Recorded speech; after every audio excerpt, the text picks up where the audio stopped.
Hey guys, welcome back to Hollywood Hero. I'm your host Corey Robinson, and today we'll be reviewing the new film, The Blackphone 2.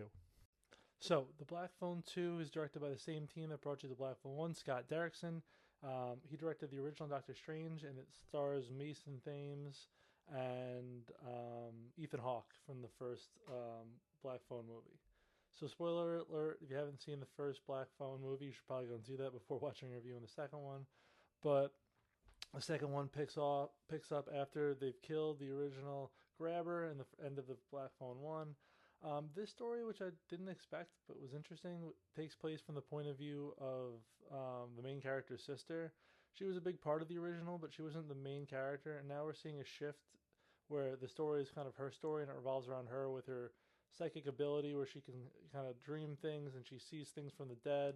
And the whole compass of the movie kind of deals with her and her relationship, but now with the grabber. Now that he's dead, they go to this like Christian camp or whatever, and it all kind of ties together. I'm not going to spoil anything, but it all kind of leads back and ties together, and gives more backstory and depth to the grabber and the relationship between him and the main character's family.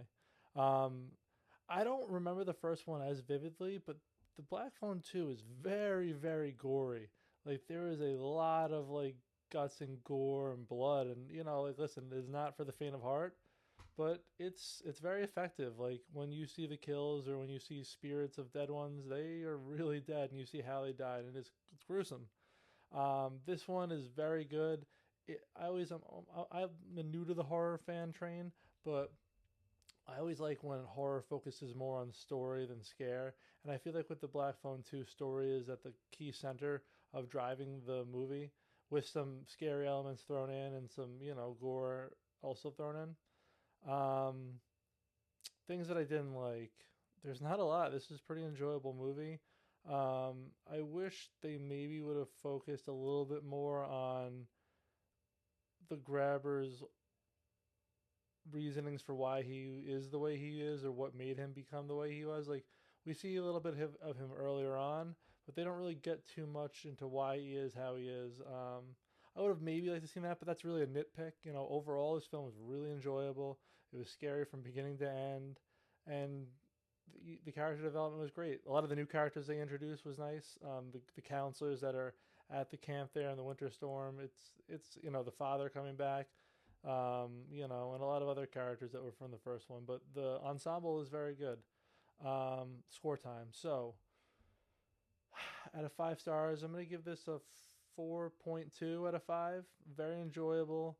The gore was good. The suspense was good. The story was good. I thought it added on to the previous one, and now going back and watching it, there's a little bit more that you can go and see.